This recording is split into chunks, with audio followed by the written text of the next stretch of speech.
Saturday Night Live. Won't be seen tonight, so we can bring you a very special episode of The Gen X-Files. Welcome to The Gen X-Files. I'm Jim. I'm Adam. And today's show is all about Vice Versa. Ho, ho, ho. Switcheroo, double do. Nope, double do, switcheroo. I don't know why I say that wrong every time. Well, because you grew up that way. Yeah, I did. I grew up like a sad little boy. Switcheroo, double do, switcheroo, boop-a-doo. I mean, technically, they do mean the same thing. Yes. Yeah. They do mean body swapping. But anyway, this movie was surprising. I did not have high hopes for this movie because of the disaster that was last week's entry, Like Father, Like Son. Oh my God, it was so garbage. And when this movie started, I was like, uh-oh. Here we go. It did fall into some of the same traps that Like Father, Like Son did. I thought it was going to be, at least the beginning was going to be faster. Yeah. But no. Look, it took a little while to set up. The setups for these goddamn movies are so stupid and convoluted. At least in this one in Thailand, they were only in it for like 2 minutes. Yes. And it actually made... in its own weird world, it made sense. And yeah. And the fact... fathom. Right. This movie did. And the reason why this movie is head and shoulders better than Like Father, Like Son is because the main difference is Like Father, Like Son, they broke the two apart. Dudley Moore was off with Sean Astin having a pervy old gross adventure. A weird old time. And then, poor Kirk Cameron was just kind of flailing by himself. Wow, that's a phrase no one's ever said. Yeah, well, except for Kirk Cameron. Kirk Cameron, yeah. But this movie, the reason why it works for me, and I really enjoyed this movie a lot more than I thought I was. I laughed a lot. Yeah. I would say this is the upper tier of the crappy 80s factory comedies. Yeah, for sure. At one point, we were watching it. At one point, I was like, it kind of reminded me of Inner Space. Yeah. Even the Inner Space is a much better movie. Yes. And much funnier. But, like, it is that kind of, like, it has a weird concept, and it works. Yeah. Well, I think it works because of the leads. I think Judge Reinhold did a really great job of being Fred Savage. And being a kid. And the shyness. In this, they knew that they tried. Freaky Friday did, for the most part. Judge Reinhold really studied Fred Savage to get his part right. Yeah. And it wasn't... A lot of times in these double do's, the adults overdo it. Like we said, one of the most cardinal sins in this kind of like ancillary of this genre was Shazam. With whatever that guy's name is. No. Same with as much as I love. Yeah, Dudley Moore was doing that too. He was doing his own thing, and his own thing was kind of funny and worked occasionally, but it didn't work. It didn't work throughout the movie because there was no cohesion to it. It was just bits after bits after bits. I didn't really believe that it was Kirk Cameron inside Dudley Moore's body. Right. Like it was just Dudley Moore being a kid. And I think this is the thing that this movie and Freaky Friday did that was smarter than Like Father, Like Son, is that they made the kids young. Yeah. Like having Kirk Cameron be a junior in high school, it's like you're too close to being an adult. Yes. And Dudley Moore was playing him like he was like 10. Yes. And it just didn't work. And this is what was great about this, because all the innocence, all that Judge Reinhold was able to pull off works because the kid was 11. Yes. And he... Even though the setup was about 15 minutes before we got the switcheroo. Yeah. Or close to 20, was it? 19. Just over 19, yeah. They did set up who these characters were. And so when Judge Reinhold would use phrasing that Fred Savage used, they were using the same character. They were using the same words. They were, they were really in tune with each other about playing the other person. So I feel like in Like Father, Like Son, I don't feel like Cameron and Moore spent any time together. No. Dudley Moore was probably even though no thanks. I think they did. Well, they did. But I think this comes down to the fact that Like Father, Like Son was terribly written. Yeah. And this movie, actually, you can tell these guys have been in the business for 20 years. Yeah. There was good gags, there was good jokes, there was good dialogue. Something that's smart enough to be like, well, the character says it in the first 20 minutes, let's make the other character that's him say it later. Right. It's like that's smart writing. Yeah. Like he's which get off like my Father Like case. Son did not have. No, there were real world stakes in this. Yes. The smart thing was having Judge Reinhold divorced to Jane Kasmerick, and the bits of him being like, I couldn't live with her as a father. There's no, it's like, how am I going to do it being her son? That hit home for so many people. Oh my God! And then the scene with Fred Savage and Jane Kasmerick, where he's like, "Okay, have a great day," and he's like, "Give me a kiss." It was so great, so funny, and the relationship with Sam, with Corrine Bohrer, there's stakes there. I like that she wasn't the wicked stepmother, and I like that the stepfather wasn't a dick. He was actually helpful, and the fact that the kid liked her, yes, and was just like, Dad, why the hell aren't you marrying her? Yes, like she's awesome. Yes, and that he likes the stepdad, and there isn't that like the wizard, that stupid trope where they have to be at each other's throats. Step-parents are assholes. Yeah, and look, I get there was the, battle axe ex-wife trope. Obviously, they went Jane Kasmerick and Judge Reinhold. Whatever happened before this movie started, they had some shit. Yes. Like, obviously. Yes. But it was believable. But it wasn't, but they weren't, like, at each other's throats because of the kid. Yes. Like, they were still trying, They were co-parenting. Yeah. And look, and Judge Reinhold needed to be a better father, and he learned to love his son more, and they became a team, and that was really sweet, and it was earned, and I really enjoyed it. And another thing that really made a difference in this movie was having Swoosie Kurtz and Proval. David Proval as the baddies. Okay, yeah. Because they were really funny. They were really funny. Like, Swoosie Kurtz is one of my absolute favorite character actors. Incredible. Unbelievable. Her beautiful eyes and one of the best comic timing of anyone. And so they were a delight. Where they could have just been stupid. I mean, David Proval was still pretty stupid. But he was supposed to be. But believably stupid. Yes, as this married couple who... My absolute favorite thing in this movie was when Fred Savage says to him, then how do I know that you had, like, soy sauce on your tie? And he was just like... and then for the whole rest of the movie, he was like, my whole life is ruined. I don't know what to do now. I believe that kid. It's like, everything is... My whole world's topsy-turvy. Yes. It was so great. Yes, and a good... supporting cast and good bits, and it, like I said, the 80s were a factory for these types of comedies, for high concept, low cost comedies. Oh yeah. There were like 3, 4, 5 released every week because they were cheap to make. Yeah. They consistently made enough money to keep pushing them out. Yeah, they would at least make their budget back plus some. Yeah, and if 1 or 2 failed, then they could write them off. Yeah. So they were the kind of bread and butter.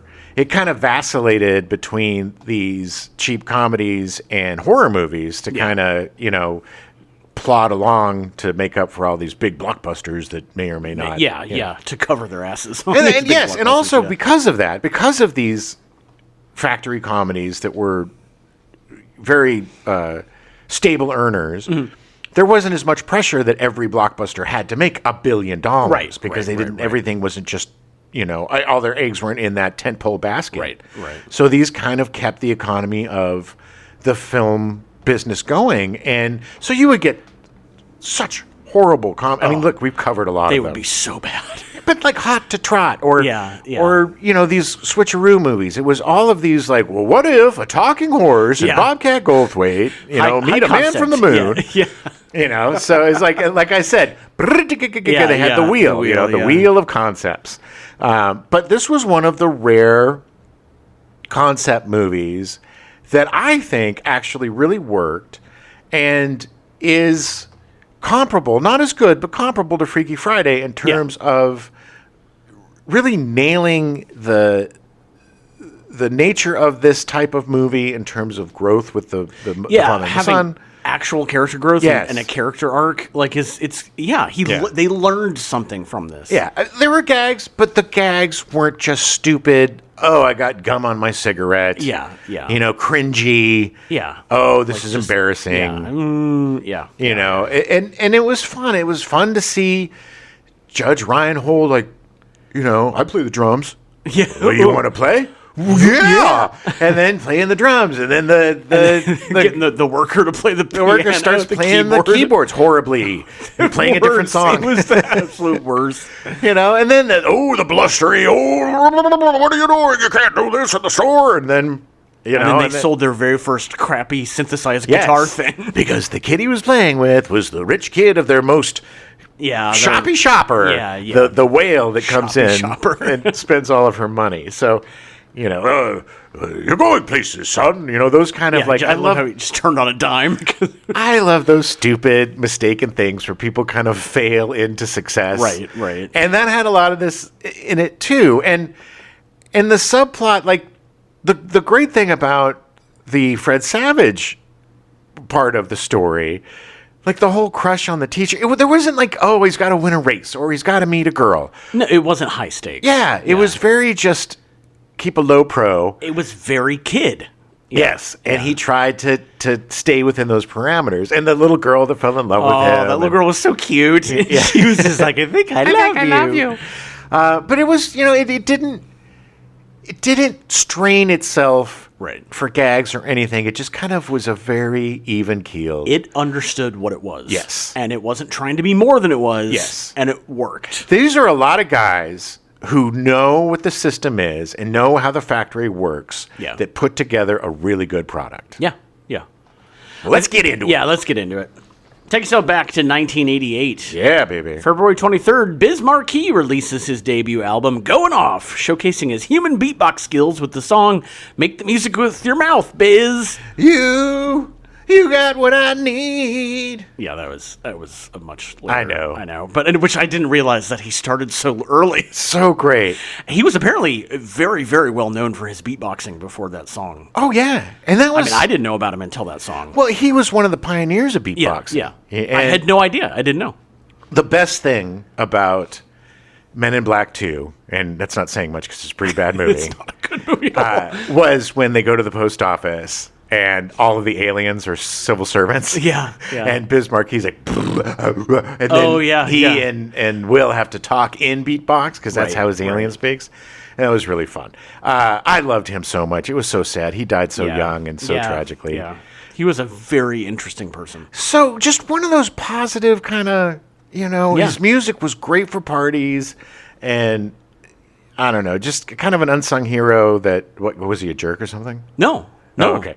No, why? No. Not this that I know of. He had an interesting life. I just wasn't sure. No, he was just an interesting dude. He's just an interesting guy that I don't know enough about. Yeah. Like, he's the kind of guy that he surprises me every time I learn something new about him. Yeah, big fan of his. Yeah. And really sad that he died. Yeah. February 26th, Tom Hardy marries Simone Ravel on the ABC soap opera General Hospital, the first interracial wedding on American daytime television. Tom Hardy from Batman as Bane? Yeah, Tom Hardy. Wow. Yeah, he was 13. Good Lord. No, I just am very shocked and surprised that the first interracial wedding on American daytime television was in 1988. Which is crazy because they did everything else. They had aliens marrying people. They had people possessed. Yes. Like it was, terrorists and everything. Interracial relationships. That's too much for people to understand. That's unbelievable. Nobody's going to believe that. Wow.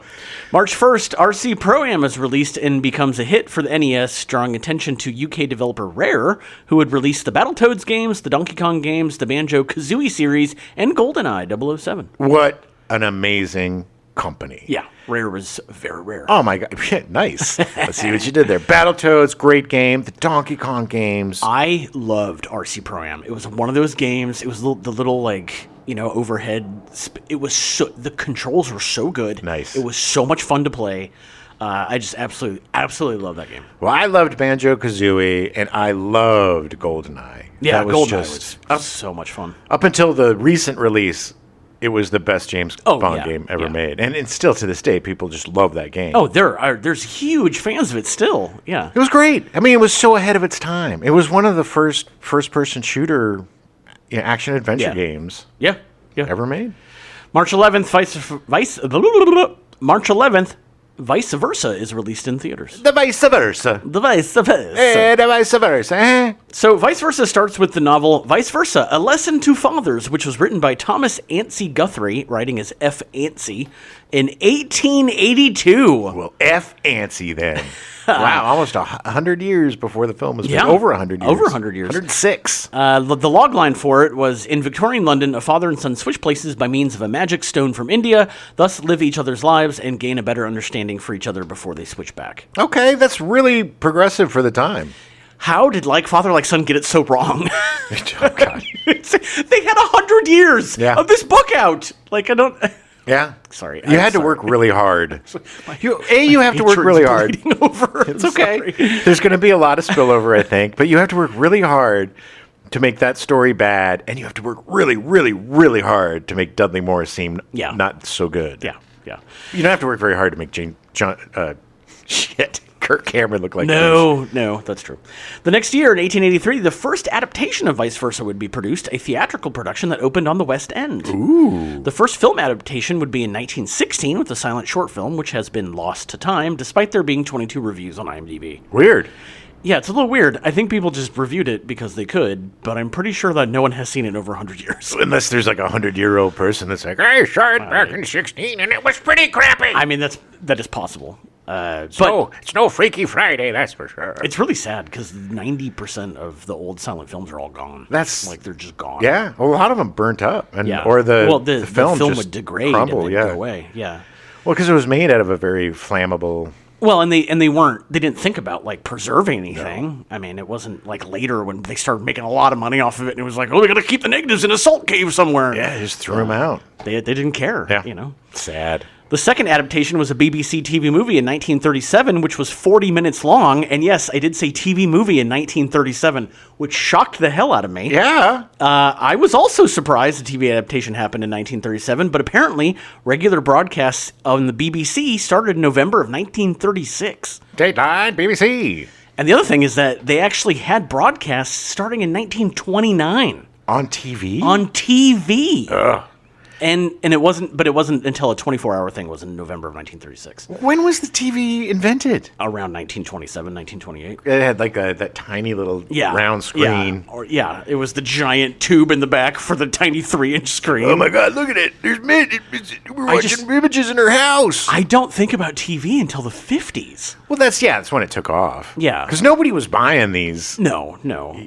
But they enough that they were doing, the BBC started, and enough that they were doing broadcasts 24 hours. Well, not really 24 hours a day, because they would turn off at like midnight. Yes. Until 8 a.m. or something. They did that until like the 90s.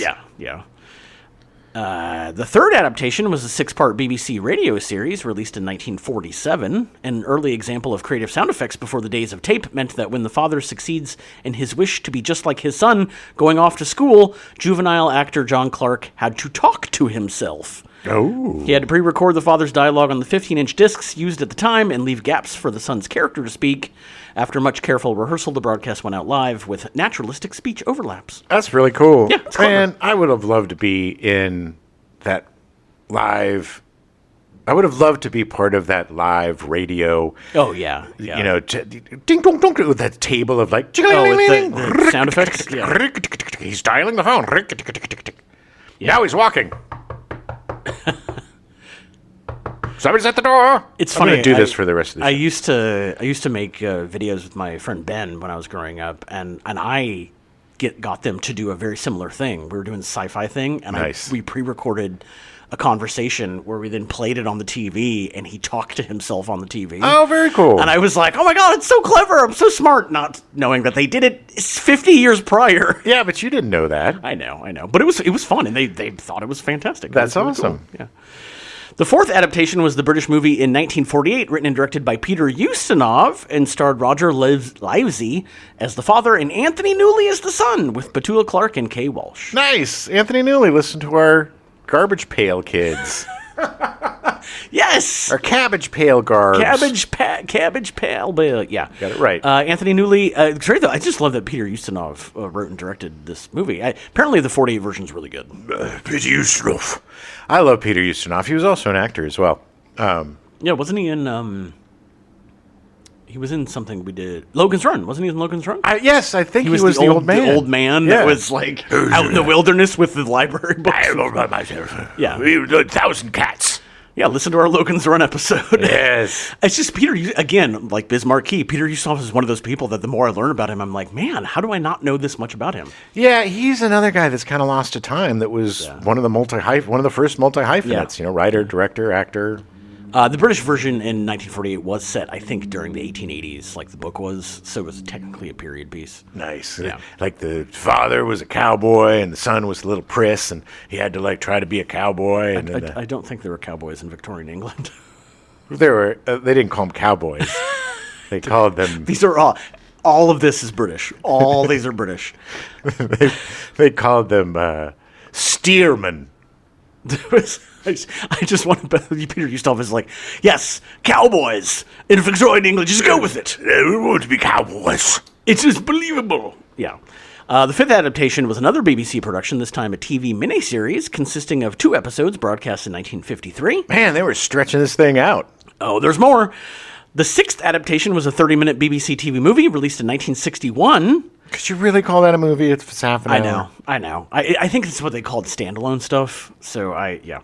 The seventh adaptation was another TV production. This one a 7-episode, 1-season show broadcast on ATV in England in 1981. Good Lord, BBC, give it a rest. Well, this is ATV, is not BBC. Oh. Give it a rest, England. It was just England. England just really, really, really likes this story. We're very much interested in becoming children and having children become us. It's all fantasy. So Dick Clement and Ian La Fresnais decided that another film adaptation was necessary. Clement and Fresnais had been writing together since the early 60s, and with their first effort being the TV show The Likely Lads, running between 1964 and 1966. This is British, right? Yeah, oh, yeah. I was going to say. The Likely Lads. No, they were from Queens. The Likely Lads. That was the first name of the Beatles, by the way. The Likely Lads. Yeah, before they changed it. I think they were more like the Unlikely Lads. Oh, burn. But apparently that show also, much like old silent films, almost all the BBC stuff from the 50s and 60s has just been lost. Oh, man. They would literally tape over things. Yeah. That's how Doctor Who lost almost everything. Well, they did that here, too. Yeah. That's how we lost a lot of the live Again, TV. they didn't think about archiving. It was, It was like, who would give a shit? Who wants to watch this crap in 20 years? In total, they would write 22 TV shows together. They created a bunch of them. They also just wrote for some shows. Nice. Their first film was The Jokers in 1967, directed by Michael Winner, starring Michael Crawford and Oliver Reed. Ugh, they were both playing the Joker from Batman, and one was playing it really crazy, and the other one was playing it really serious, and it just didn't work. Bunch of jokers. Bunch of jokers. Other films they would write would include Villain in 1971, starring Richard Burton and Ian McShane. Oh God, the alcohol on that production. How they got it shot at all blows my mind. Ian McShane, do you want another drink? Yes, I want another drink. But have another drink, I'll have another drink. But have another drink, if you have another drink, I'll have another drink. That was a behind-the-scenes clip.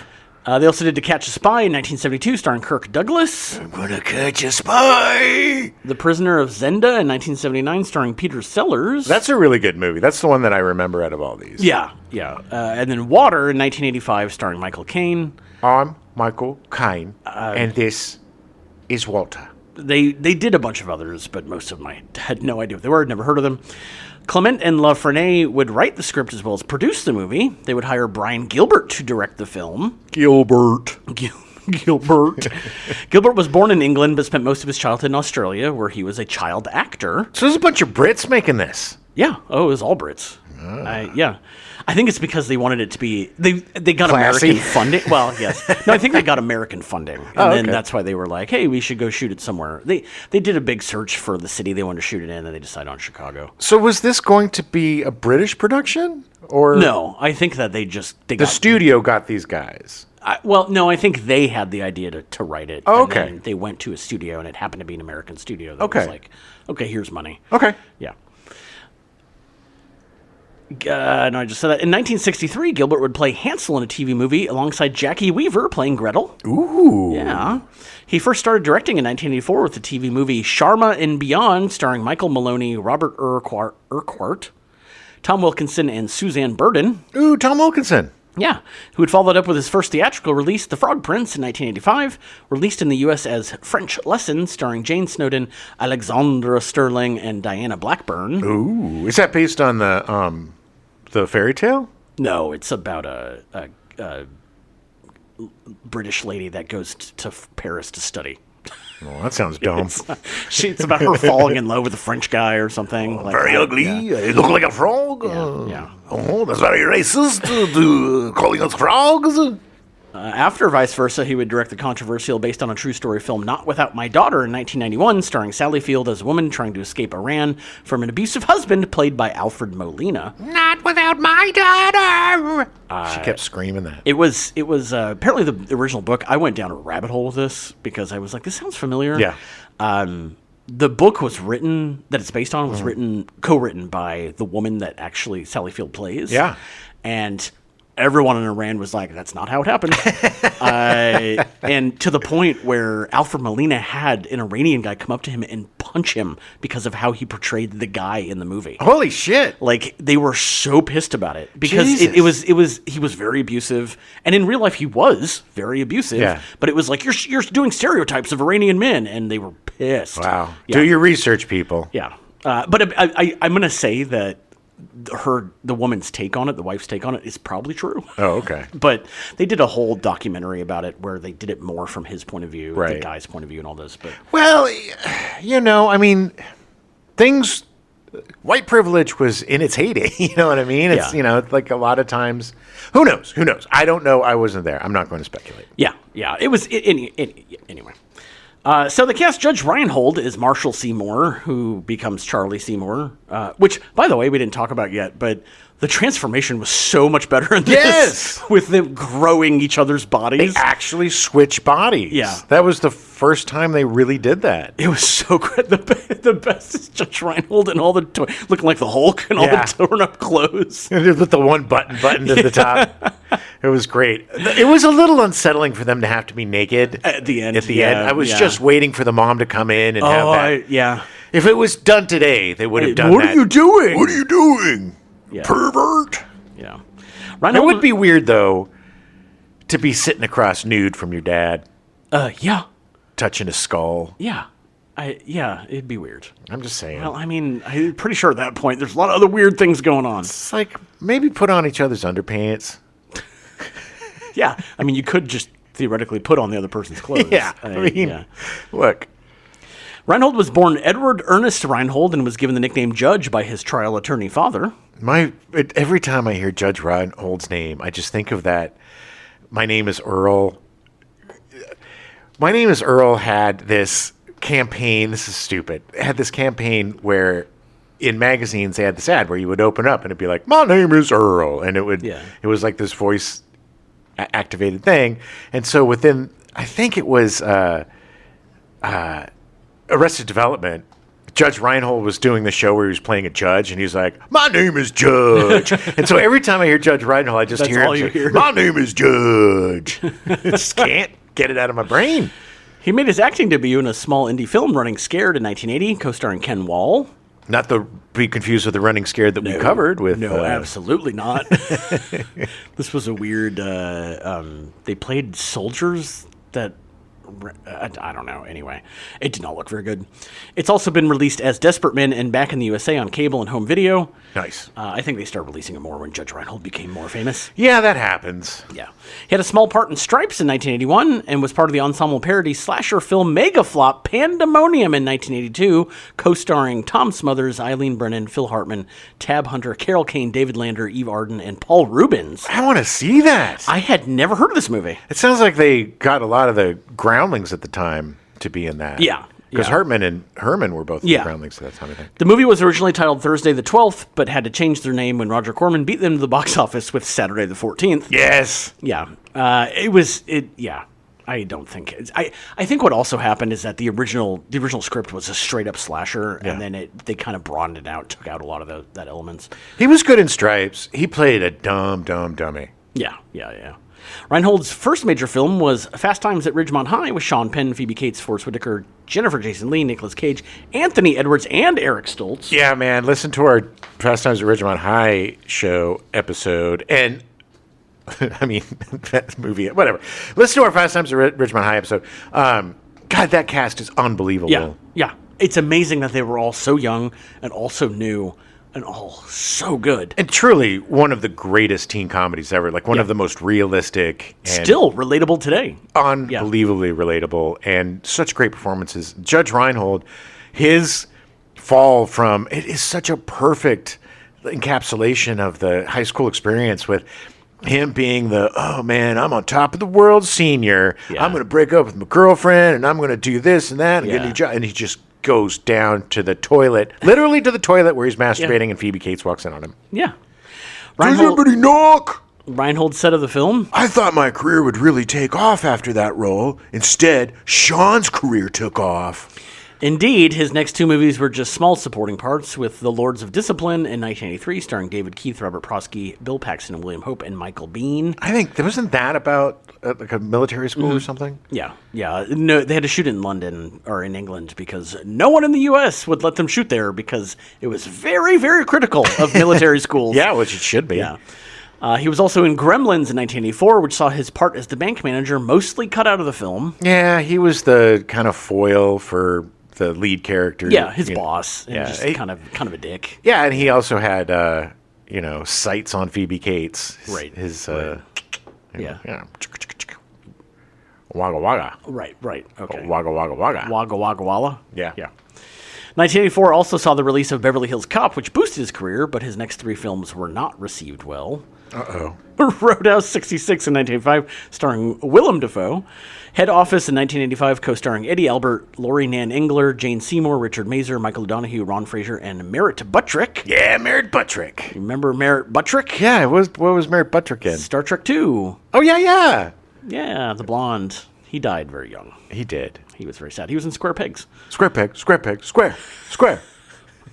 Listen to our Star Trek II episode for more on Merritt Buttrick. And coming soon, our Square Pegs episode at some point. Yeah. He was also in Offbeat in 1986, co-starring Meg Tilly, Clement Derricks, and Harvey Keitel. He played a cop in that one, or a security guard or something. I think he pretends to be a cop. Right. Yeah. Yeah, he's a librarian, and he skates around, and then he goes to an audition, and someone thinks he's a real cop.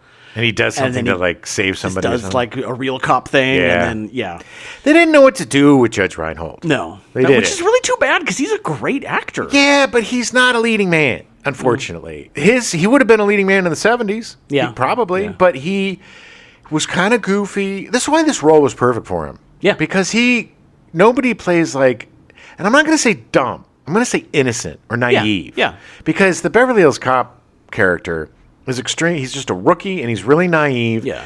And there's that great shot of him where Eddie Murphy's like, "Stay out here," and then all of the shit's going down, and he's struggling to like, "Am I going to stay here? Or am I going to go? Like, I gotta go in. I gotta go in. I gotta go. Nobody told me not to. Told me not to, but I gotta go in. I gotta go in." But he does that type of uncertainty. Yeah. Nobody plays that kind of clueless naivete quite like him, and they can pull it off and still be likable, which is so rare. Yeah. This is part of the reason why this works so well in this movie. I think Judge Reinhold's very good at it. I think the only person to play a kid better than him was Tom Hanks in Big. Yeah. I mean, and Tom Hanks nailed it. But I would put Judge Reinhold pretty close up to him. I would too. It was so believable that it was an 11-year-old in his body. The physicality of him running up the stairs or dragging his foot. Just how he walked. Yeah. Like kind of weird stiff-legged walk. It was like, not being comfortable in the big body. Like he got he got it, man. And I would definitely put it up there. What did he do? His body was at weigh 200 pounds? I know. It's 175, thank you. When he looks down at his wiener and he's like, oh, that's a man-sized ween. But I would definitely put it up there with Tom Hanks because being a kid isn't just being, like, it isn't a caricature. Like, Dudley Moore, as much as I love him, was a caricature of a child. Yeah. But this, he really, really got the whole, the thing about kids, especially when they're dealing with adults, he got that whole kind of bashful, putting his head down. Yeah. Even though he was a big guy, and I loved when he went after the bullies. Yeah. School patrol. School patrol. What the hell is school patrol? Up against the wall. But that was what was fun too.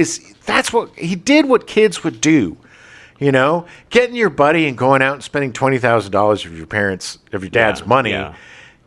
who's going to do that? But if you're a little kid, you're definitely going to you're going to get those bullies. Well, and was it this one where he opened up the wallet and then all the cards came? He was like, look at all that plastic. Yeah, no, that was No, I thought where he gave him $1 for the. Oh no, you're right. No, I think you're right. It was this one because he gave him the $1 for lunch money. You're gonna need lunch money, Dad. And he opens it up and he's like, "Look at all that plastic!" Yeah. And it was like his first instinct was, "I'm gonna go spend a ton of money." Yeah, well, it was just like, "Oh my god!"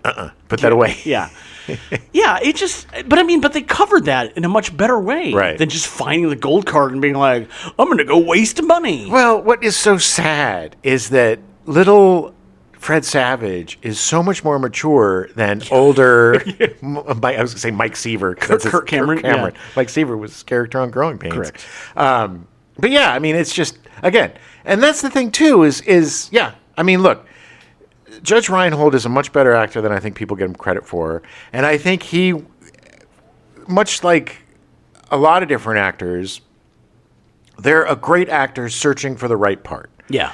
And I don't know if he ever got the part that was going to really make him the star that he deserved to be, because the parts that he got or nailed were mostly supporting. Yeah. Yeah. After a highly praised supporting role in Ruthless People in 1986... Listen to our Ruthless People episode. Reinhold tried to get funding for Carl Hyacint's first solo novel, Tourist Season, but it never took off. Uh-oh. Yeah. Instead, he was in Beverly Hills Cop 2, which was highly successful.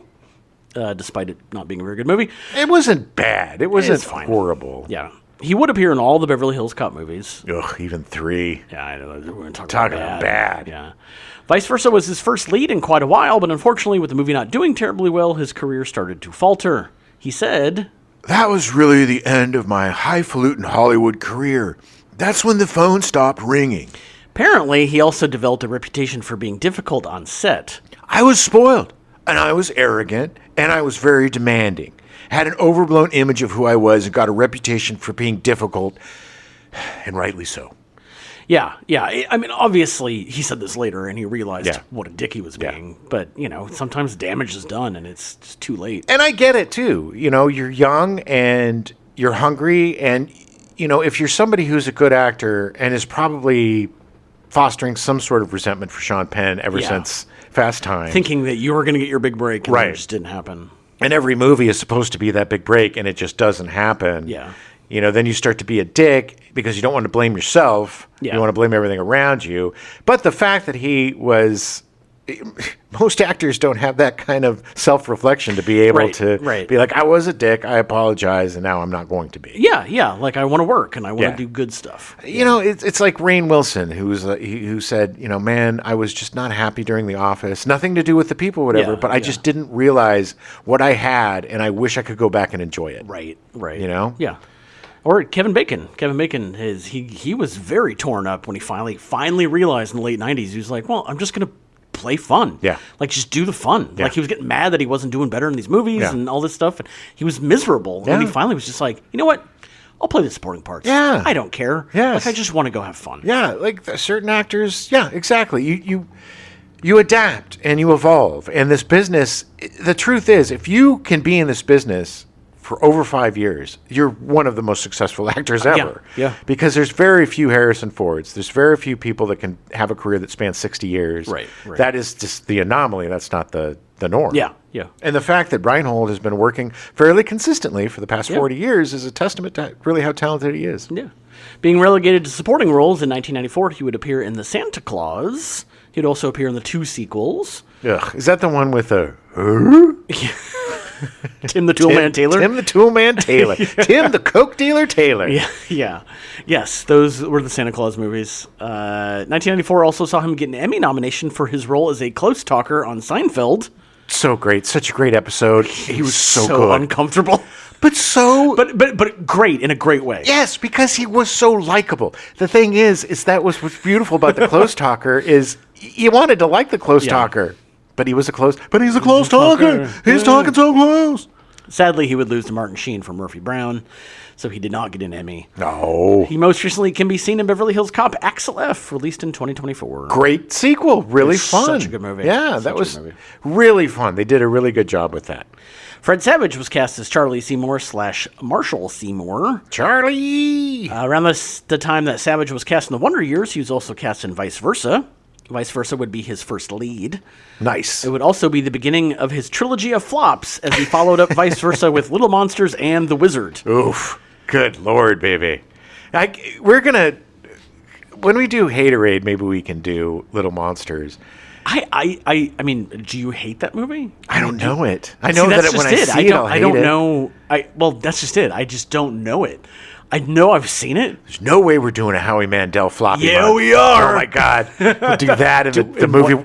The movie where he plays a dog. Remember, he plays like an animal or something. Yeah, I vaguely remember. I don't know. I get he's forgettable. Howie Mandel sucks. And we'll do Deal or No Deal. Oh God. Oh man.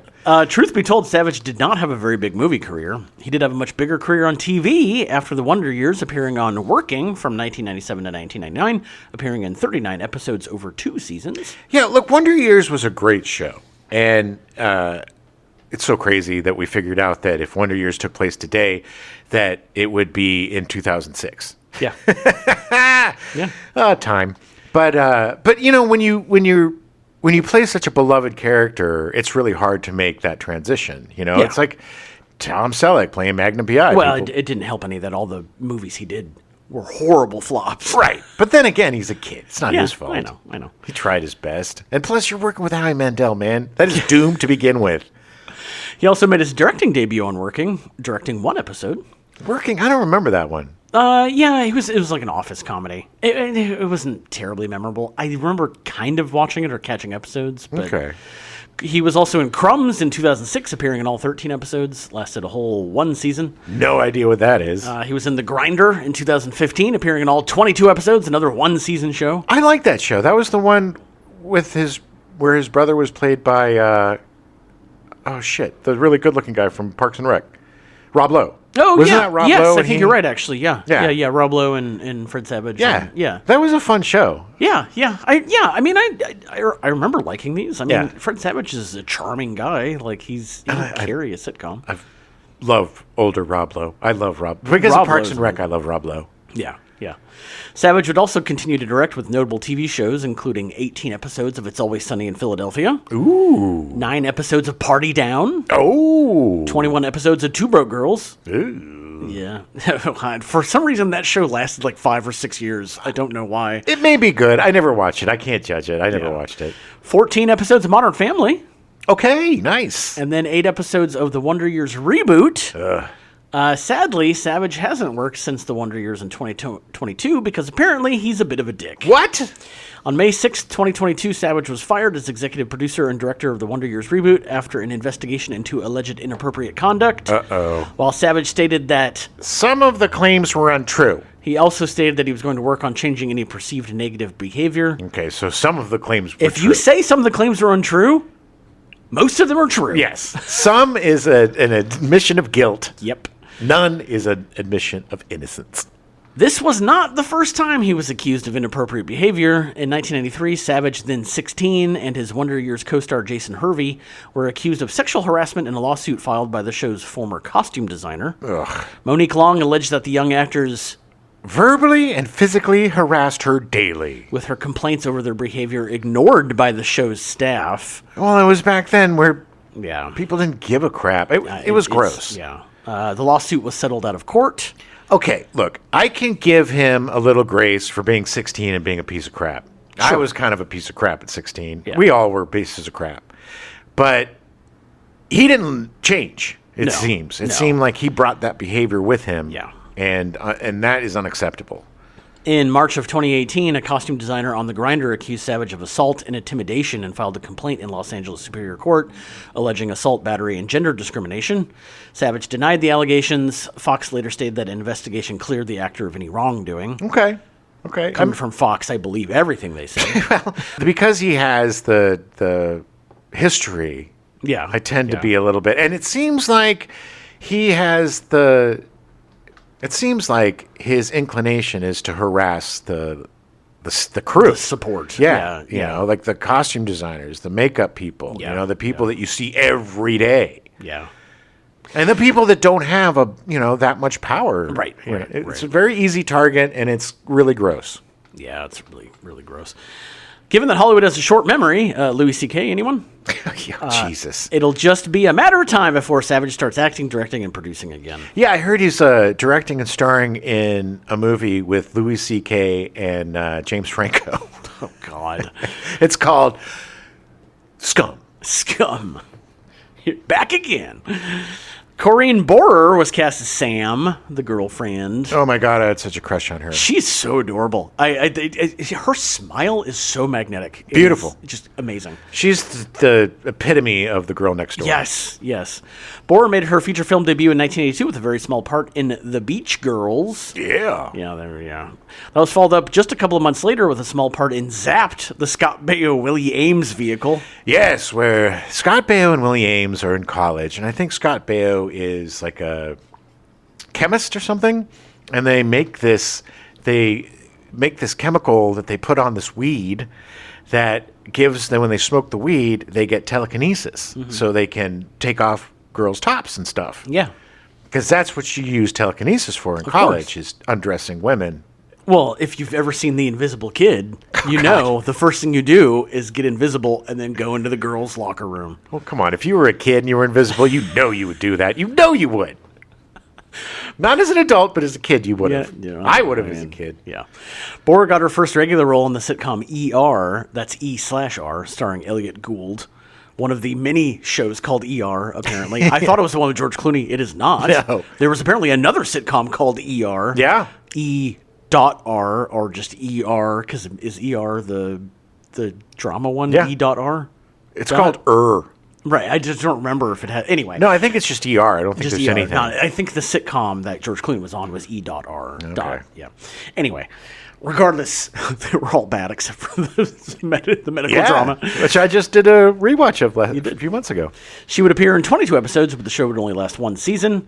Bohrer would appear in a lot of short-lived TV shows, including Free Spirit in 1989, playing the lead, but it only ran for 14 episodes. I watch occasionally on YouTube, there's this guy that does the worst shows of like 1975 or the worst shows of whatever. And this show, I did watch the worst shows of 1989. No. Or was it? Yes, yeah. So worst shows. This, I think she was either a ghost. No, she was like a shaman or something. Like a witch? I think she was a witch. She was a witch. She was a witch. Yeah. That's what it was. She was a witch. And she lives with a family. Yes. And what I know is they produced like 14 or 15 episodes and only 8 of them aired. Oh, like it was so bad that they didn't even... They spent money on episodes. They were like, nope, we're good. You know when they do like a fake sitcom and it's really bad? Yeah. This was worse than that. The clips I saw. She was also in Man of the People in 1991, starring James Garner. Again, did not last very long. Yeah, I think he played a politician. Maybe. Like a mayor or something. I don't know. Double Rush in 1995, starring Robert Pastorelli. Okay, I have no idea. How that wasn't a hit, I don't know, with Robert Pastorelli. She was also in Partners in 1995, starring John Cryer and Tate Donovan. I do remember that one. I think they were like lawyers or something. Yeah. There was some sort of partners. Sure. Notably, she did play Veronica Mars's mother, Leanne, for 7 episodes during the first season of Veronica Mars. I totally forgot about that. Yeah. She most recently appeared in the feature I Don't Know in 2024, starring Daniel Roebuck as a failed cartoonist who flees Los Angeles with a sex worker after winning a poker game. Oh, that old tale. Yeah, apparently they tried to murder him, so he runs. Is she the sex worker? I don't think so. She's 66. I don't think so. Okay. It's weird. I don't know. Daniel Roebuck's always weirded me out. So Daniel, the only thing I've ever liked Daniel Roebuck in was River's Edge. Yeah. He was really good in that. He nailed first time out, should have retired. Yeah. It's just something about him is just weird. He also is kind of a victim of casting, like him playing Jay Leno. He was awful. Yeah. And a lot of people remember that. But he was on Lost too, wasn't he? Yeah.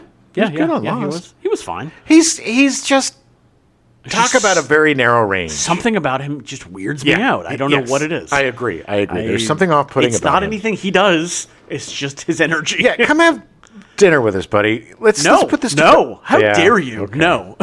Okay. I don't want him near me. I don't know what it is. What are you talking about? I'm James Roebuck. Swoosie Kurtz was cast as Lillian Brookmeyer / Turk, although she was credited as Tina in the movie. Yeah. I don't know.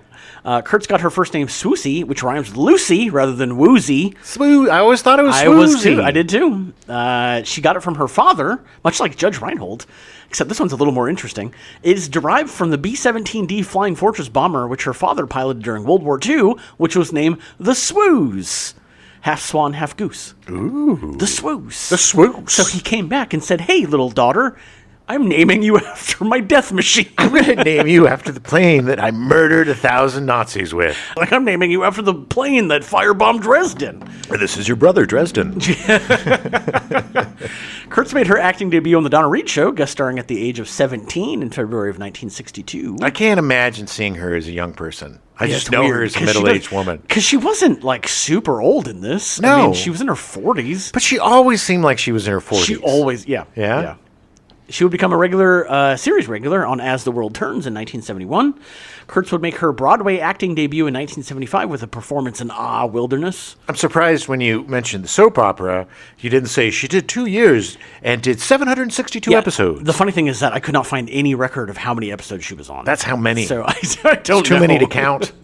She was doing 4 a day. Yeah, pretty much. She would be nominated for 5 Tony Awards, winning for 5th of July in 1981 and The House of Blue Leaves in 1986. Nice. She made her feature film debut in 1977 with a supporting part in Slapshot, starring Paul Newman. Oh, my God. I love that movie so much.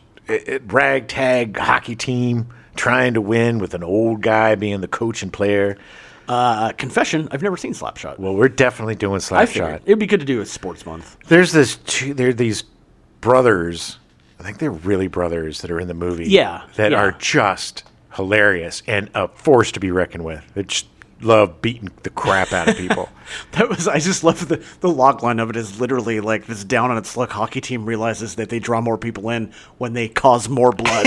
Yes. It was just one of those fun, dumb sports movies like Bad News Bears, you know, like we're we'll do a sports month. Yeah. Underdogs. Bad Plus, News Bears and something else. It was Paul Newman. I loved when he played these down and out loser characters because he's like the most handsome, charismatic man in the world, and it's like somehow you're a loser. Yeah. I'll buy it. That's some acting there.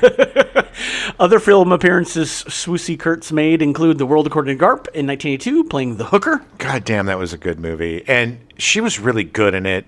I can't hear that title without mentioning how amazing John Lithgow was in that movie. Oh yeah. Against All Odds in 1984. With the great chase through the Hollywood Hills, one of the most famous car chases. And an amazing song from Phil Collins. Against All Odds. Yeah. Wildcats in 1986. I love that movie. She was like, I think she was Goldie Hawn's best friend or sister. Goldie Hawn becomes the high school coach of a football team. Yeah. It was Woody Harrelson's first movie. Oh, yeah. And Wesley Snipes was in it. Oh, yeah? Mm-hmm. It was great. I don't think I've ever seen Wildcats. It is really fun. It's, again, part of the dumb 80s comedy factory, but one of the pieces that floated to the top rather than sunk to the bottom like father, like son. She was also in Bright Lights, Big City and Dangerous Liaisons in 1988. Yeah, Bright Lights, Big City, where they didn't know what to do with... Michael J. Fox. Michael J. Fox. Oh, I'm going to do my... Because that was like the... it was kind of the Bret Easton Ellis light. It was another one of those cocaine, drug 20-year-old yuppie stories. She was also in Reality Bites in 1984. Oh my God, I hate Jim's that movie so much. favorite movie. Saw a clip of that. Next Haterade, that's number one on my list. Okay. Number one on my list. Great. She was in Citizen Ruth in 1996. That was really great. That was with Laura Dern. I believe it dealt with abortion. Maybe. Okay. I'm pretty sure I saw it when I was in college, but I don't remember. It was either a Showtime or an HBO movie, but it was really good. Not good enough for me to remember what it was about. I think I actually saw it in the theater. I think I saw it in our university run really theater. Yeah, and maybe they just projected it or whatever. Yeah. But I'm pretty sure I saw it in the theater. Oh, that's cool. Yeah.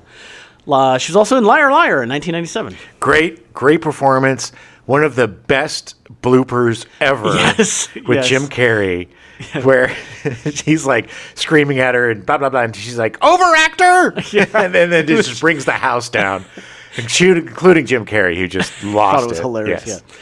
As well as her film career has gone, Kurtz has excelled on TV, appearing in 44 episodes of Love, Sydney from 81 to 83, starring Tony Randall. Yeah, that was weird. 127 episodes of Sisters from 91 to 96. Yeah, I don't really remember that. It's a sitcom with four women that have to move back in together, or four sisters. Are they sisters, Adam? Yes, they are four sisters, yes. 13 episodes of Love and Money in 1999, starring Brian Van Holt and Paget Brewster. Don't remember that. No. 15 episodes of Pushing Daisies from 2007 to 2009. I love that show. Pushing Daisies was an incredible show. Yeah, that was Brian Fuller. Fuller, yeah. Right? He also did the amazing Hannibal show. And I was working on One Tree Hill at the time, and the post house I worked at, or that I went to, was doing this as well, and I got to sit in watching them do the color on that, and it was incredible. Oh my God, it was so stylized. Lee Pace was the star, as like he was this pie maker who couldn't touch anyone. Yeah, if he touched anything, they would die. Yeah, and that was a really fun show. It's just so clever and very, different. very good show. Second season had Paul Rubens in it. Yeah, he was one of the main characters. Yeah. And I went to their second season rap party. The roommate I had at the time was a PA on it. Nice. And I got a bowl with Paul Rubens. You smoked a bowl with Paul Rubens? I bowled. Oh, nice. Yeah. It was fun. He was fun. He was really nice. You know, I bowled once with the real Kramer. Oh, really? Yeah, at the Las Vegas Film Festival. We were at like a bowling party, and some kid was so drunk, so disgusting, that he went to roll the ball, ripped the tip of his finger off. Oh, okay. We kept bowling, and the Kramer dude that I was with thought it was the most hilarious thing that he had ever heard in his life. We're all just like cringing, and he's laughing his ass off. She was also in 127 episodes of Mike and Molly from 2010 to 2016. That's the one with the big Mike. Melissa McCarthy? Yes, Melissa McCarthy and the big dude. I don't know. He's a little guy now. He's skinny. Is he? He's lost all that weight. He looks awful. Some people that need a little bit of chub. She was also in 53 episodes of Call Me Kat from 2021 to 2023, starring Mayim Bialik. Okay. I vaguely remember that. Yeah. I don't know. Look, Mayim Bialik is blossom or nothing for me. And what's that theme song? Take a Minute for Blossom. Yeah, best theme song ever. Thank you. Kurtz would be nominated for 8 Emmys, winning for Carol and Company in 1991. That's Carol Burnett. That was another show she did. Another it only sketch ran show for a couple seasons. Yeah, she most recently appeared in an episode of It's Florida Man at the age of 81. I've been kind of dancing around that show. Oh yeah, because it looks funny and there's a lot of really great people in it, and it's like true stories that are kind of. It's almost like Drunken History in a way. Yeah. So now that I know that she's in it, I really want to see it. But it's also, Florida, man. It's Florida. Yeah, it's hard for me to, yeah. David Proval was cast as Turk, who then became Lillian Brookmeyer, a.k.a. Tina. Which the whole sequence, when they open up the door and they're in each other's clothes, it was so brilliant. David Proval is so funny without doing anything. He really is. And you just think, oh, this is just a Goomba. But no, the guy's got some range, and he's really funny. And you know, you see him in this and then The Sopranos. He's a great actor. Yeah. He's a character actor that's mostly appeared as a New York tough. He made his feature film debut in Mean Streets in 1973. Yeah, it's weird to see him as a young man. He's another one. Right. He provided the voice of the robot assassin Necron 9 in Wizards in 1977. Listen to our Wizards episode. He's like, hey, man, look, Wizard, this is so cool, but we're going to have to go and get that guy. Get your swords. So we can have sword fights and stuff over here. Yeah, go. Yeah. I mean, that was a clip from the movie. Mm-hmm. Yeah. It was cut dialogue. Right. From the DVD. Right. He also appeared in The Monster Squad, UHF, The Shawshank Redemption, Four Rooms, The Phantom, and The Siege. I mean, there was a ton of other movies he was in. Those were the ones that I recognized. And we'll be covering him next month in The Shawshank Redemption. Oh, that's right. Yes, we will. Yeah. He's also known for playing Richie April over 11 episodes on The Sopranos. Great in that. He most recently appeared in The Projectionist in 2026, starring Von D. Curtis Hall at the age of 84. Interesting. Yeah, the movie sounds interesting. It's about a projectionist who gets stuck in a movie theater and the movie starts playing scenes from his life. Oh. It's like he goes back and thinks about all this stuff in his life. Yeah. It looks interesting. Yeah. Oh, that's cool. Jane Kasmerick was cast as Robin Seymour, Charlie's mom. Kasmerick made her feature film debut in Uncommon Valor in 1983, starring Gene Hackman and Fred Ward. It's a guilty pleasure. I love that movie. I think they go back and get the Vietnam. It's another one of those saving POWs. I think so, yeah. She's best known for playing Lois on Malcolm in the Middle, appearing in 147 episodes over 7 seasons. She was nominated for 7 Emmys for her performance in the show. That is my favorite mother of any mother on any sitcom. She's so good in that show. So good. And, oh my God, the way that she deals with her kids is just so realistic. I mean, it's stylized and stuff, but she is just not nice. No. But she loves them. Because they're such troublemakers, she can't be. That show is so good, man. So good. She most recently appeared in Malcolm in the Middle, Life's Still Unfair, and The Burrows, both which came out in 2026. Saw both. Really enjoyed The Burrows. And the Malcolm in the Middle reboot was phenomenal. Not reboot, it was a continuation. No, it was a continuation, yeah. But I didn't have high hopes for that at all. It was only 6 episodes. I watched it all in a night. It was only 4 episodes. 4 episodes, yeah. That's why I watched it in one night. Yeah. But, oh my God, they slipped right back into it. And she and Hal are the heroes of this show. Yeah. They are so funny. He takes so many mushrooms and has the most amazing trip. It is so funny. I highly recommend, even if you haven't seen the show, I highly recommend watching the reboot, mainly for her and for Bryan Cranston. Yeah. And but the Malcolm kid is great too. They're all really good. All good, yeah. William Prince was cast as Stratford Avery, the CEO, owner, founder of the mall/department store or whatever the hell it is. He's going to get an aneurysm because he's so high-strung. Yeah. Prince dropped out of college for a national tour of The Taming of the Shrew in the 1930s. He appeared in a bunch of soap operas in the 50s and 60s, including Another World, As the World Turns, The Edge of Night, Search for Tomorrow, and A World Apart. Lots of worlds. So many worlds. He made his feature film debut in 1943 with Destination Tokyo. Yeah, baby. Other notable films he appeared in include The Heartbreak Kid in 1972, The Stepford Wives in 75, Family Plot in 76, Network in 76, The Gauntlet in 77, The Cat from Outer Space in 1978, and Spies Like Us in 1985. Good Lord, you just listed off my childhood right there. Heartbreak Kid is so good. That's with Charles Grodin. Mm-hmm. They did a really crappy remake of that, but that was Charles Grodin and Sybil Shepherd, and it was a guy who got married and realized, and then sees Sybil Shepherd and is like, I need to get rid of my wife. Yeah. Very shallow. Yeah. Very fun. Stepford Wives don't really know. Family Plot, we talk about that all the time. It's Hitchcock's last movie. Yeah. Network, one of the greatest movies ever. The Gauntlet. Clint Eastwood. Taking a bus and putting armor on this bus, taking a hooker into Vegas, and just every cop within 1,000 miles shooting guns at him. He's got to get this. It's so stupid, but so awesome. And then The Cat from Outer Space and Spies Like Us. Yeah. Both great movies. I don't know, great, but I love them as a kid. Spies Like Us is a guilty pleasure. And I talked about The Cat from Outer Space a little bit on the Freaky Friday. It's just one of those. I loved those dumb 70s live-action Disney movies. They were just so fun and weird. Yeah. Freaky Friday, Cat from Outer Space. That darn cat. A lot of cat stuff. A lot of cats. It was a heyday. Sadly, he passed away on October 8th, 1996, at the age of 83. Beverly Archer was cast as Jane Luttrell. She was the teacher, the one who he has the crush on. Oh, yes. Archer is best known for appearing on 92 episodes of Mama's Family from 86 to 1990. She has a very distinct look. Yes, she does. She played a lot of spinsters and a lot of... Yeah.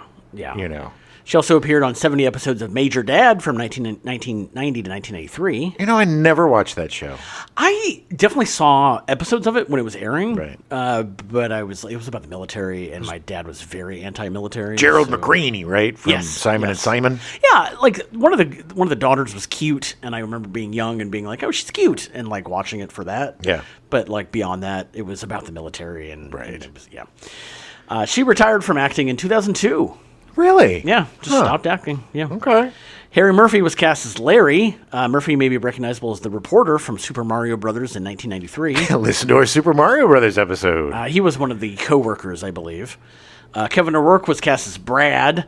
O'Rourke appeared in 46 episodes of Remember When, the 1930s radio sitcom that ran from 1996 to 1998.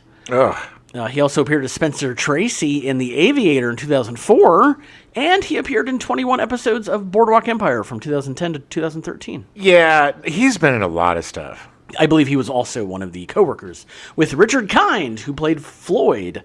Kind is a great character actor that works constantly. It was so unsettling to see Richard Kind as a young man, and it was more unsettling to see his teeth. To see his effing teeth. Good Lord. I think he got them fixed. But they were just like... the smile, it was like, oh my God. They're all misshapen and discolored. Very dark. And his mouth, it was just a nightmare. Everything about his mouth was a nightmare. Seeing him young, they needed to just put him away for 20 years and then let him emerge as an older man. Maybe he didn't get his teeth fixed. Maybe he just realized he shouldn't open his mouth as wide. I'm Richard Kind. He can most recently be seen in Life, Larry, and the Pursuit of Unhappiness, and Almost History of America, starring Larry David.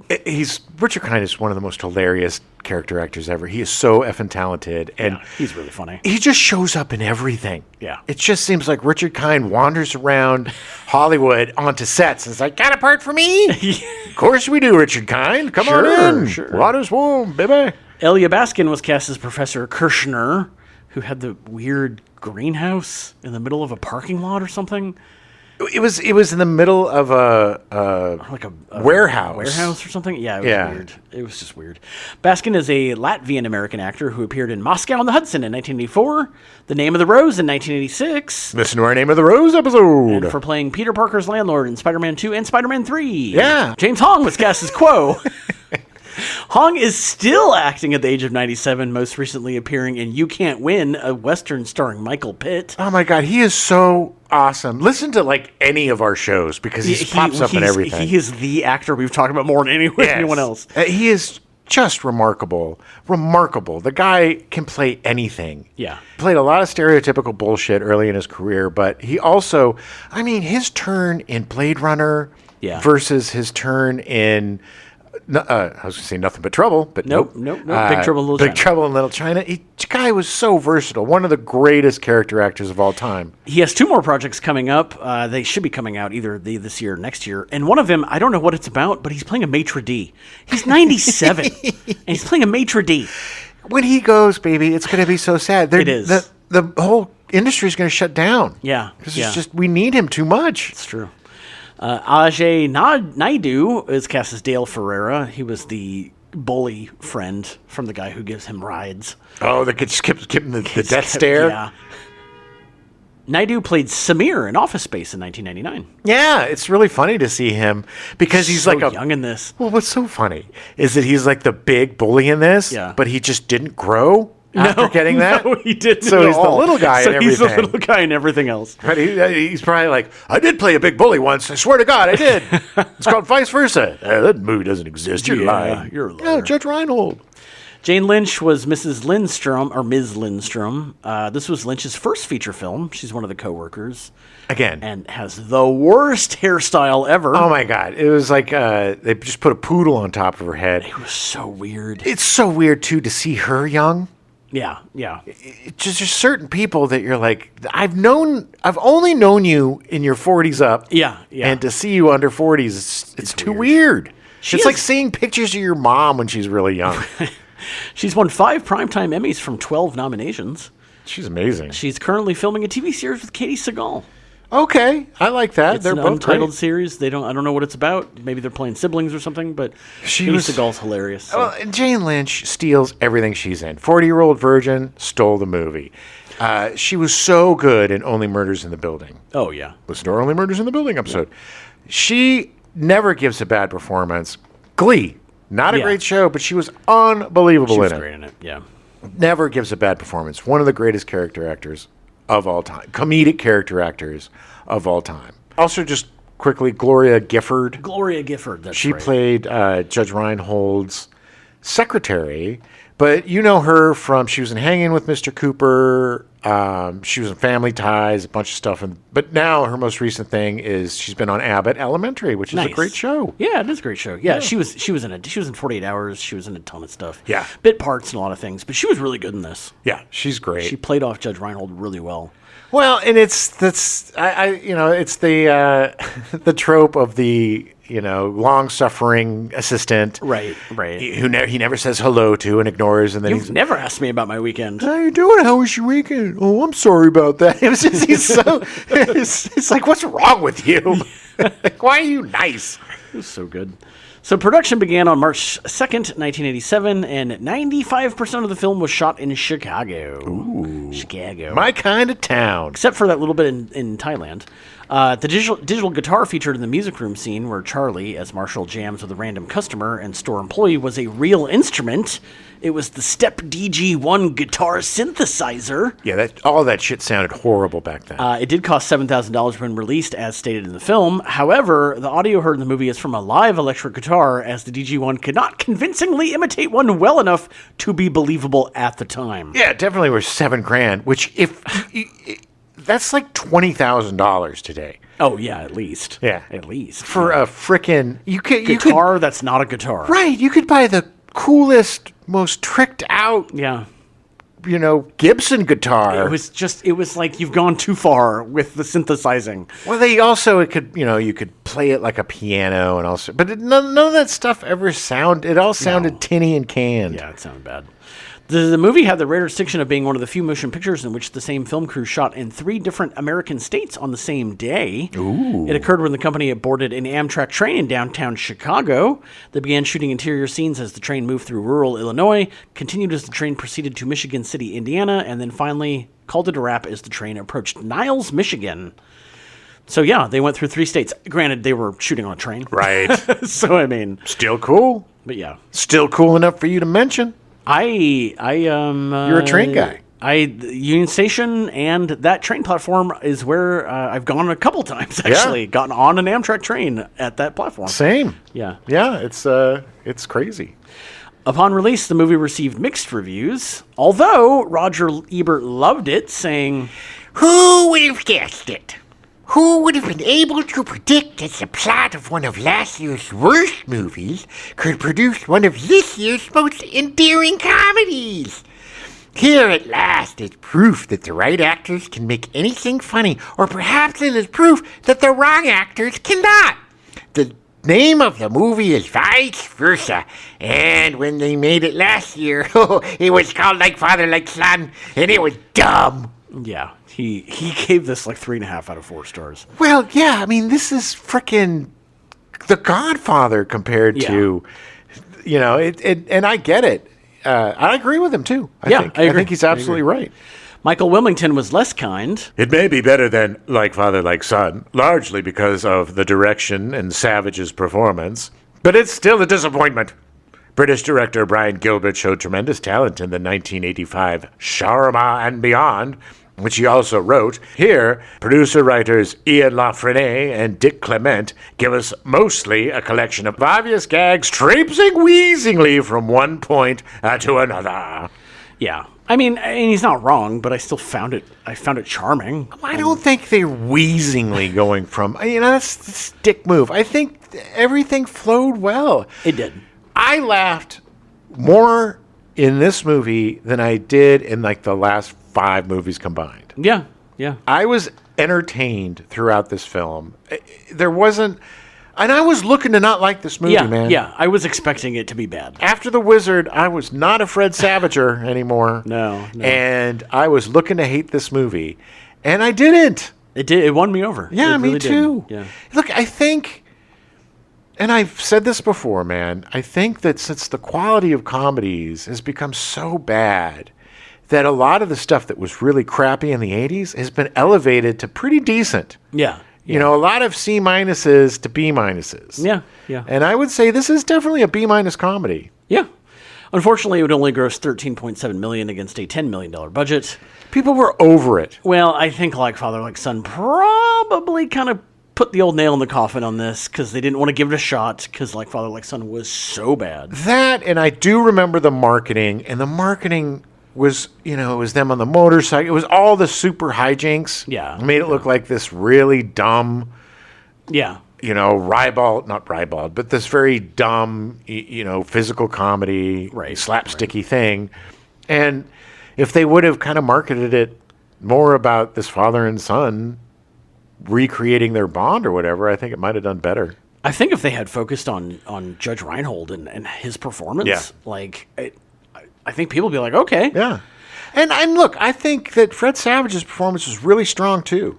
Yeah. It's the best thing he's ever done besides Wonder Years, but he really he's really good in this. He got the assignment and like I said, he stripped himself of all, and it's so funny to say, stripped himself of all the shtick that he's used for years. He's like 8. But he was given limitations, and those limitations didn't lead to a bad performance. It led to a better performance. Yeah. And probably the best performance of, granted, I haven't seen Little Monster. Could be Academy Award winning, but I'm going to hazard a guess that it's not. And this is probably his best performance other than, of course, Wonder Years. Yeah. I don't think it helped any that literally like 3 weeks later, 18 again came out. So that was being advertised. And then a couple months later after that, Big was coming out, and God knows that was being advertised too. Yeah. So I think a lot of people were like, well, if I'm going to see any body switching movies, I'm probably going to go see Big. It was fatigue, man. I mean, people were over the body switching thing. Like Father Like Son killed it.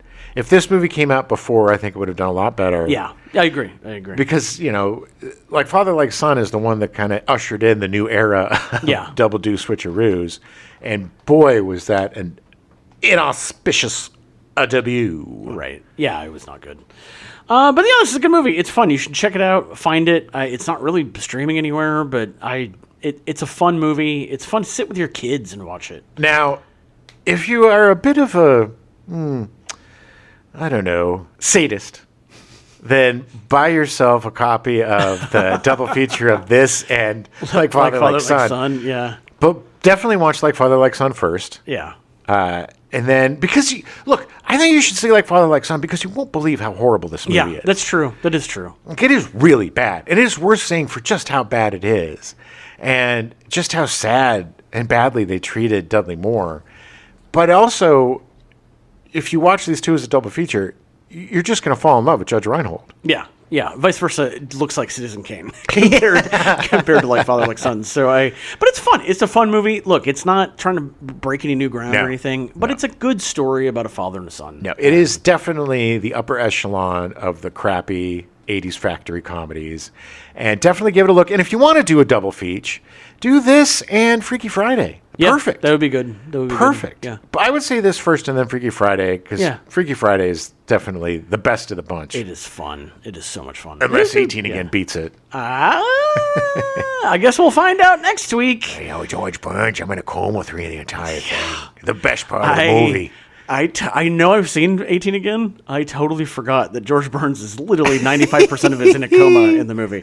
But I will say that we will be talking a lot about George Burns because he is the reason the movie got made. This is more called a double do bummeroo because he's in a coma and not running around doing fun stuff. But look, I know I've seen this movie too. I remember the kid. I remember the actor. I can distinctly see him being George Burns or trying to be George Burns and doing an okay job. But we'll find out next week, baby. Yeah, thanks for listening. This is the woman who I couldn't live with as a husband, and now I'm going to be her son. Quit jumping on me, Dad! Roadhouse 66 in 1985, starring Willem Dafoe. Willem Dafoe? Willem Dafoe. Willem. Not William. No, William is his brother.